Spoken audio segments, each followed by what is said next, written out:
Bienvenue, c'est Samir refait l'actu. Aujourd'hui, on va parler bien évidemment de ce qui se passe en Iran, ce qui est dommage parce qu'il s'est passé quand même des dingueries. Il y a des sujets énormes auxquels j'aimerais vous faire part, hein. Mais bon, priorité à la plus grosse actu. Mais je me forcerai à faire un break pour vous diffuser certaines vidéos que je juge utiles. On va parler bien évidemment de ce qui s'est passé avec l'Iran, etc. Zelensky s'est exprimé sur la situation. Je sais pas pourquoi il se mêle de... T'as pas d'autre chose à fouetter, toi? Enfin, je sais pas, fais autre chose, ne nous dérange pas. C'est un truc de malade. On va parler de cette basketteuse Renoir. Pourquoi tu dis Renoir? Non, parce qu'il y a certains pseudo-personnes qui font les musulmans 2.0 à hashtag Bassem Braiki, qui font genre qu'ils ont un souci, ils font les patriotes et qu'ils ont un souci avec les Renois. En attendant, Émilie Gomis montre qu'elle soutient la Palestine. Elle montre, alors elle est quand même connue, quoi, qu'elle soutient la Palestine. Elle s'est exprimée sur l'Iran, ce que ne fera pas tous les sous-fifres de Bassem Braiki, c'est-à-dire les M de France, enfin la jeunesse, bien évidemment. Hein, j'y reviendrai. Et ensuite, Netanyahou s'est exprimé en disant qu'il allait vilipender l'Iran d'ici 24 à 48 heures. On ne prépare pas quelque chose en 24 heures, 48 heures, hein, ça faut le dire. On va revenir là-dessus pour vous dire que tout ceci est une machination. C'est bien, ça s'est exprimé sur LCI. Tout ceci est une organisation, tout ceci a été prévu de longue date, et on vous expliquera pourquoi avoir fait ça. Vraiment, ça va être très intéressant, et c'est des choses que je ne vois pas qui sont relayés énormément partout, et c'est important de l'emmagasiner, ce truc-là. Avant ça, bien évidemment, je vous invite à vous abonner, vérifier que vous êtes bel et bien abonné, parce que parfois YouTube peut vous désabonner, laisser un commentaire, liker, partager, rejoindre mes réseaux sociaux, et surtout j'ai une chaîne secondaire, n'attendez pas pour la rejoindre sur YouTube. Il y a la chaîne Twitch où je fais des lives, mais il y a la chaîne YouTube secondaire où je diffuse d'autres vidéos, donc n'hésitez pas à vous y abonner. Une fois qu'on a dit ça, on va pouvoir démarrer. Alors ça va être un peu tout mélangé, hein. Il y aura de l'humour, bien évidemment. Ça, de toute façon, il y aura de l'humour, il y aura un petit peu de sérieux, et voilà.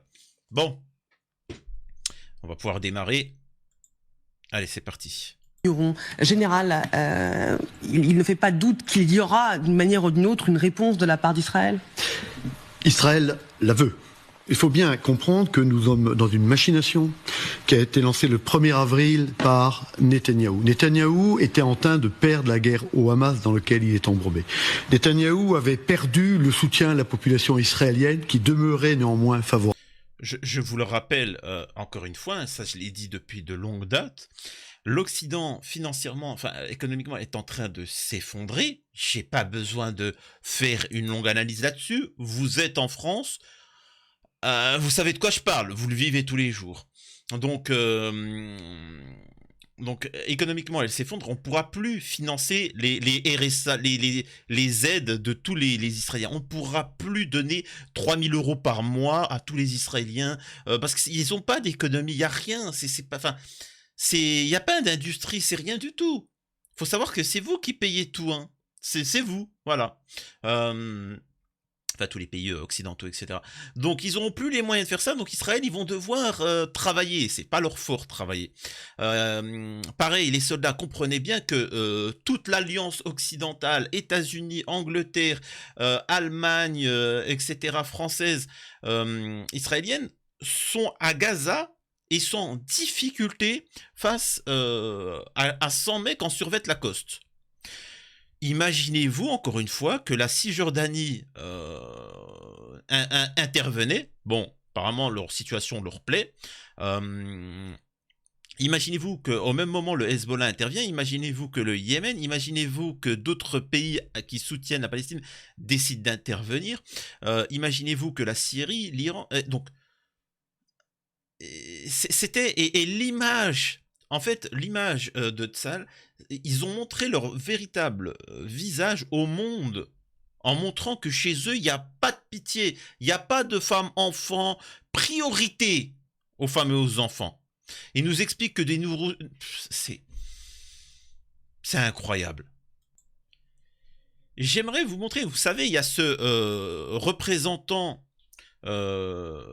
palestinien où ses enfants et ses petits-enfants ont été vilipendés par Israël.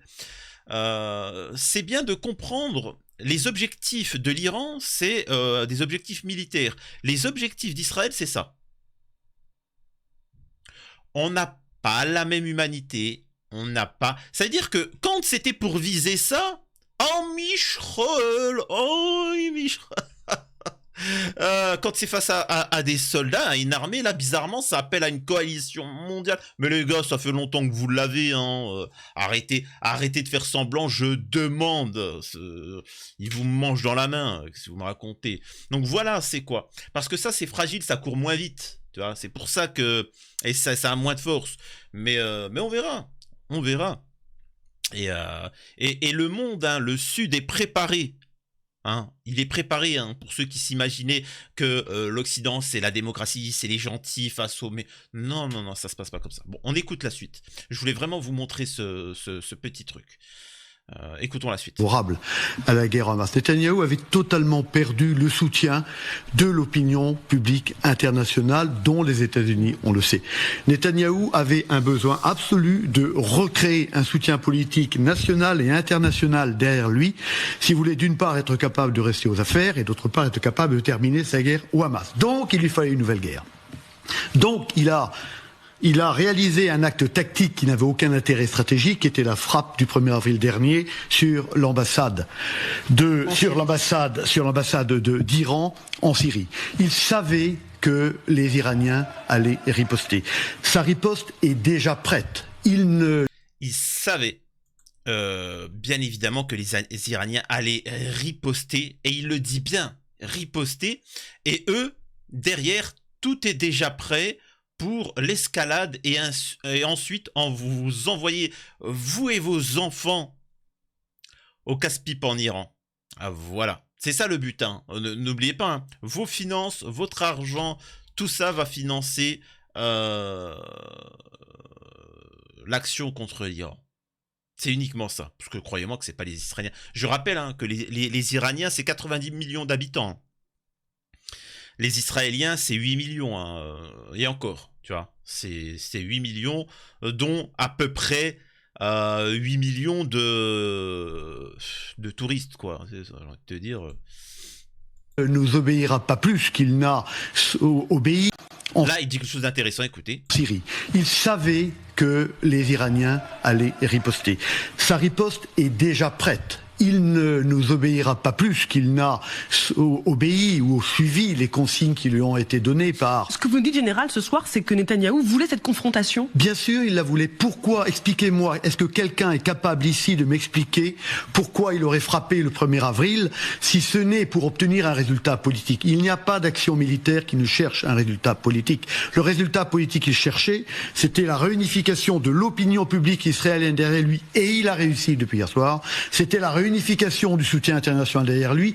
Tiens, ça me fait penser à certaines actions parfois dans l'histoire, certaines actions, je parle pas des grosses machins, pour un petit peu manipuler, c'est-à-dire que c'est une manipulation, ce qu'il a fait, une manipulation pour que les populations, l'opinion change. Bizarre cette histoire, hein. Eh, quand même. Et il a réussi depuis hier soir. Netanyahou a monté une machination qui a fonctionné. Votre question est comment va-t-il répondre? Je n'en sais rien. Mais en tout cas, la riposte est prête depuis le 1er avril dernier, et il la fera. Je pense qu'il est aujourd'hui intégralement gagnant, parce que le 1er avril, ça a fonctionné, et qu'aujourd'hui, il va pouvoir riposter sans même qu'il y ait eu un blessé peut-être, mais un mort en Israël à la suite de l'attaque d'hier. Donc, riposte, il y aura, bien sûr, riposte violente, il y aura, bien sûr, et nous sommes, je dirais une fois de plus, piégés par le Premier ministre Netanyahou. Donc voilà. Élément intéressant, ce qu'il vient de dire. C'est à nous, hein. Il faut savoir qu'à l'heure actuelle, les États-Unis ont expliqué qu'ils ne soutiendraient pas pour pas se fâcher avec la Russie et la Chine, ne soutiendrait pas le vilipendage d'Israël, ce qu'il prépare, mais se tient à ses côtés. Voilà. Moi, je vous dis juste une chose, laissons-les régler ce problème entre eux. Pourquoi vous voulez intervenir? Et donc, on est en train de dire une chose, c'est on laissera Israël attaquer, mais si les autres répondent, eh ben là, on interviendra. C'est particulier quand même. Hein. C'est particulier. Bah écoutez, vous étonnez pas si on est pris pour cible. Hein. C'est une déclaration de vilipendage de la part de nos pays envers l'Iran. Et le droit international les autorise à se défendre contre nos pays. On est bien d'accord. Alors, passons. Il y a plusieurs points. Israël a déclaré via Netanyahou qu'il riposterait contre l'Iran dans les prochaines 24-48 heures, au risque d'un embrasement généralisé, ce qu'il souhaite, avec toute la région, malgré les avertissements des États-Unis, de la France et de l'Europe et de l'OTAN. Maintenant, qui dirige qui? Vous avez votre réponse. Le gouvernement iranien affirme que la patience stratégique est terminée, qu'il existe désormais une nouvelle équation et que chaque vilipendage israélien entraînera une réponse directe de l'Iran. Donc c'est fini les moments où on n'avait plus les moyens, etc. Donc ce qui signifierait en soi qu'ils ont l'arme atomique, hein, l'arme nucléaire. Hein. C'est le cas de le dire, tu vois. Nous avons ici en exclusivité les médias français avec les Français. C'est une image incroyable sur cette affaire-là. Regardez-moi ça. Regardez-moi ça. C'est les médias français. On voit que cette demoiselle, c'est les médias français, le monsieur aussi. Et hop, faut diriger l'opinion publique. Hop, hop, hop. Non, non, tout de suite, non, ne te réveille pas. Non, hop, pose pour trop de questions. Hop. Hop, hop, hop, hop, hop. N'oublie pas, musulmans, c'est les musulmans. Voilà le Coran l'a cité. Vraiment, attention. Non, non, non, non. Ne va pas du côté des Russes. Non, les Russes ne sont pas tes amis. Non, pas très bien. 80% des Français sont pour une intervention, pour envoyer le peuple français en Ukraine. 80% des Français sont pour supprimer toutes les aides sociales en France. 80% des Français sont pour intervenir en Iran et même 80% sont pour qu'on leur prenne tout leur argent, voire même leurs organes, pour le bien commun. C'est ça. Donc attention, hein. C'est les médias qui le disent, donc c'est véridique. Incroyable. Regardez-moi ça, là. C'est juste exceptionnel. Vous voyez le peuple français avec les médias. Hop, hop, hop, non, non, ah, non, attends. Ah là là. Incroyable. Ah, c'est fou. Là, nous avons, comment on appelle ça, l'ambassadrice Maria Zakharova, l'ambassadrice d'Israël en Russie. Israël s'attend à ce que la Russie condamne l'attaque de missiles à grande échelle contre l'Iran.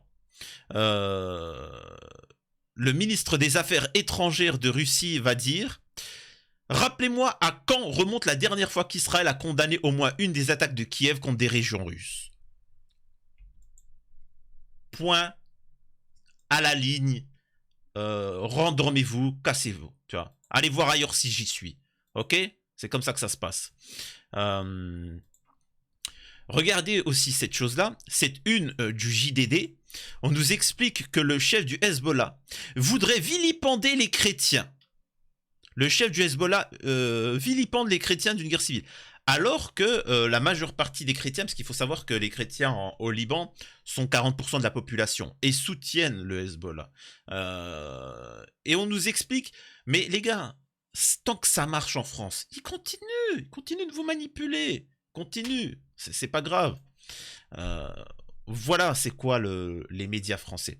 Maintenant, on va aller chez Zelensky, parce qu'il s'est exprimé, la bête. On va d'abord écouter la jeune demoiselle Émilie Gomis.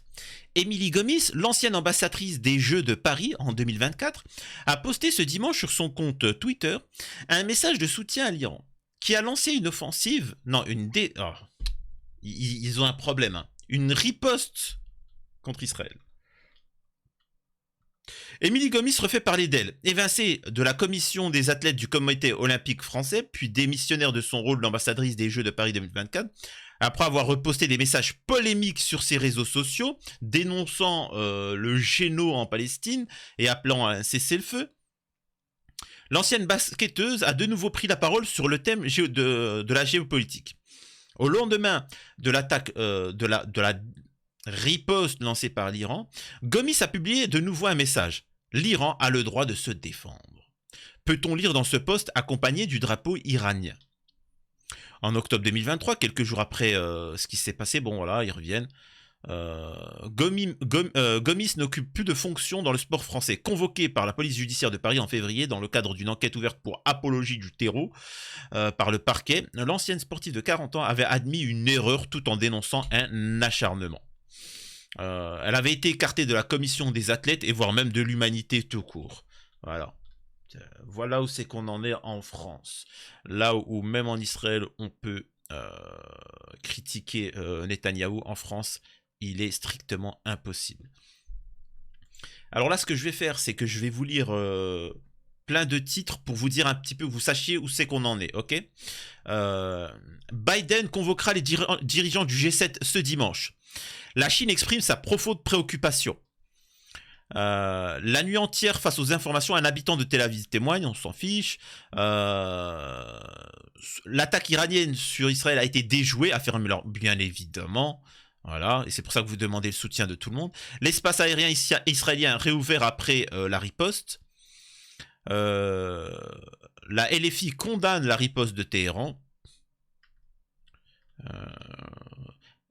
L'Iran a lancé plus de 300 drones et missiles en direction d'Israël. L'Irak, la Jordanie et le Liban annoncent la réouverture de l'espace aérien. Les forces armées iraniennes ont expliqué que tous les objectifs ont été atteints. Ce qu'ils ont voulu voir, bah, ils l'ont vu. La France a aidé Israël à se défendre contre le vilipendage iranien. Réunion du G7 ce dimanche.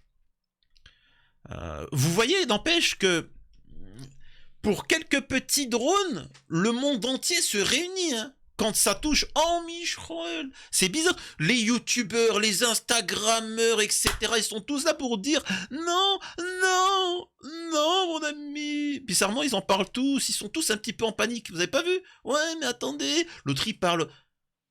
Hé, hey, pendant des mois, vous avez vu ce qui s'est passé? Non, ça me regarde pas, ou j'ai d'autres chats à fouetter.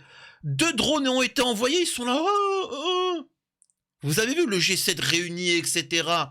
Alors que l'ONU est venue à condamner machin, etc. à placer ses feux. Et pourtant, ça n'est pas respecté. Là, bizarrement, ça va vite quand même. C'est pas, vous avez pas vu? C'est bizarre, hein, ça va vite là.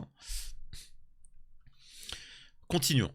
Emmanuel Macron condamne avec la plus grande fermeté la riposte iranienne qui menace de déstabiliser la région. Encore une fois, voilà, c'est victime H24 tout le temps. Et ça, c'est un truc de fou, quoi. Ça laisse songeur sur l'histoire, quoi. C'est tout le temps à se victimiser. C'est incroyable. Mais ils s'en fichent parce qu'ils se disent que les prochaines générations, ils retiendront que c'était... on était des victimes, ils nous ont... Arrêtez, faites les bonhommes. Oh. L'affaire peut être considérée comme close. L'Iran assure ne pas prévoir de nouvelles ripostes. Le président iranien menace d'une réaction beaucoup plus forte. Moscou appelle à la retenue.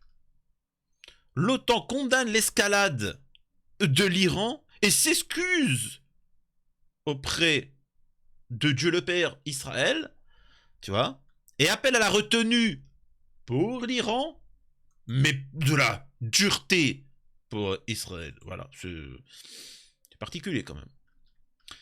Mais honnêtement, hein, c'est pas méchant. Hein. L'OTAN, on a vu ce que c'était. L'Occident, on a vu ce que c'était. Ils sont en panade avec l'Ukraine. Faut pas avoir peur. Hein. Toute cette propagande Israël, puissant, machin, etc. Il y a un moment, va falloir, tu vois, allez-y. Netanyahou, il la veut. Bah allez-y. Allez-y, tu vois. Il y a un moment, faut arrêter de parler, tu vois. Le Quai d'Orsay recommande aux Français de quitter l'Iran. Le pape François lance un appel pressant contre la spirale de la violence. L'Iran convoque les ambassadeurs français, britanniques et allemands pour les vilipender. Ça, on s'en fiche. Pour Gilles Kepel, Netanyahou va certainement agir pour tenter d'en finir avec ce qui reste du Hamas. Alors, il parle des civils, là, je pense. Hein. Le premier ministre de la Jordanie, bon, lui, ça m'intéresse pas, c'est un minable. L'Allemagne accuse l'Iran d'avoir conduit le Moyen-Orient au bord du précipice. Alors les mecs, ils ont quand même fait des génos, ils sont à l'histoire de tous les génos de l'histoire de l'humanité, et ils viennent parler. Les gars, vous n'avez pas de conseils à donner. Vous avez fait la merde avec l'Europe à tout bout de champ. Vous avez encore une fois participé, parce que vous êtes ceux qui ont apporté le plus d'armes pour éliminer les Gazaouis. Donc fermez-la tout jamais. Vous êtes le malin. Vraiment, c'est le mal absolu. Ce pays, c'est un truc de fou. Donc voilà. François Hollande estime que la France doit assurer à Israël son soutien et chercher la désescalade. Bon voilà, ça s'en fiche. Le Premier ministre britannique Rishi Sunak confirme que le Royaume-Uni a abattu plusieurs drones iraniens. Tsahal a mené un raid contre un site important de production d'armement du Hezbollah. Bernard-Henri Lévy qui dit que l'escalade, ça s'est passé là, donc on a le droit de tout faire maintenant. Et ainsi de suite. Bon, ça, on s'en fiche. Zelensky, voilà, c'est ça qui est drôle. Zelensky appelle à une réponse mondiale unie face à la terreur de l'Iran et de la Russie. Parce que, bien évidemment, tout ça, derrière, c'est Poutine. Oui, Billy, on a compris, bien évidemment. Le président ukrainien Volodymyr Zelensky a appelé ce dimanche à une réponse mondiale résolue et unie face à la terreur de l'Iran et de la Russie, en condamnant la riposte menée par Téhéran contre Israël toute la nuit. Les actions de l'Iran menacent l'ensemble de la région et du monde, tout comme les actions de la Russie menacent un conflit plus vaste, et la collaboration évidente entre les deux régimes pour répandre la terreur doit être fait l'objet d'une réponse résolue et unie de la part du monde, a-t-il écrit, appelant à tout faire pour éviter... Non mais les gars, là il reste plus qu'à envoyer des soldats, par rapport à... Comment on appelle ça? Par rapport à la Russie. La Russie se bat contre l'Occident tout entière. Hein. Il manque plus que les soldats, et encore qu'on en envoie un petit peu. Mais je peux vous assurer que cette guerre mondiale, elle a déjà lieu. Hein. Elle a déjà lieu. On soutient de tout... On est en train d'effondrer nos économies, ça vous le savez. Pour vilipender la Russie, on n'y arrive pas. On a envoyé les armements, on se fait défoncer. Donc on va envoyer nos soldats, ils vont se faire défoncer, puis c'est tout. Donc, allez-y, que l'Iran règle ses comptes avec Israël. Israël règle ses comptes avec qui ils ont envie de régler. Et voilà, c'est bon, il y a un moment, il faut arrêter de juste parler. Vous êtes l'armée la plus puissante, vous avez envoyé par Dieu pour nous dominer et nous esclaviser. Je rappelle que nous sommes des gentils, des êtres inférieurs. Ben les gars, arrêtez en commentaire de venir... allez-y. Ils fanfaronnent en commentaire, alors que les vidéos montrent qu'ils étaient en train de fuir. Oh mon Dieu! Oh mon Dieu! Incroyable. Donc voilà. Bref. Et là, c'est juste exceptionnel. Le G7 affirme son plein soutien à Israël après la riposte de l'Iran. D'ailleurs, ils n'ont même pas reconnu l'attaque sur l'Iran. Enfin bref. Le G7 est prêt à prendre des mesures face à d'autres initiatives de déstabilisation. Incroyable. Les dirigeants du G7 s'engagent à fournir plus d'aide humanitaire aux Palestiniens de Gaza. Mais pourquoi vous vous réveillez maintenant? Pourquoi vous vous réveillez maintenant? C'est faux ça. Ça fait des mois que femmes et enfants, quand on vous disait il y a des femmes et des enfants, des centaines de milliers. Oh non, Israël a le droit de se défendre. C'est ce qu'ils nous disaient. Et là, ils essayent de débattre avec nous, avec l'Iran a le droit de se défendre. En fait, on utilise vos arguments. On s'en fout, on s'en fout de se défendre, pas défendre. On a compris qu'en fait, il n'y avait aucune morale chez vous. Et donc, ben voilà, on fait la même chose que vous. L'Iran a le droit de se défendre. Waouh. Oui, mais tu sais, parce qu'il y a des conventions, il y a le droit de se défendre. Voilà. Discutez pas. Je refuse de discuter. Bref. Donc voilà, Voilà ce qu'il en est. Mais sachez que prochainement, la situation dans le monde pourrait changer. Déjà que nous, nos pays sont en train de s'effondrer du fait de la situation en Ukraine. Ça pourrait être bien pire par la suite, mais ça peut laisser un espoir d'un renouveau mondial où le bien serait victorieux. Mais voilà, soyez très attentifs de la situation. Ça peut se dégrader. Sur le long terme, moi je dirais s'améliorer, on verra. On verra ce qu'il en est. Dites-moi ce que vous en pensez de tout ça, par rapport à tous les sujets traités, et prenez soin de vous, c'était Samir refait l'actu.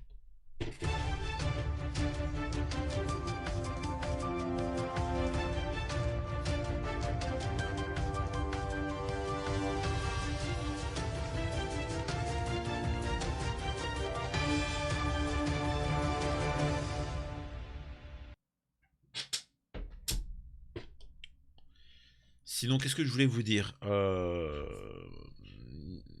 sais pas en fait. Je sais pas ce que j'ai envie de vous dire, mis à part que ça me fait rire cette histoire.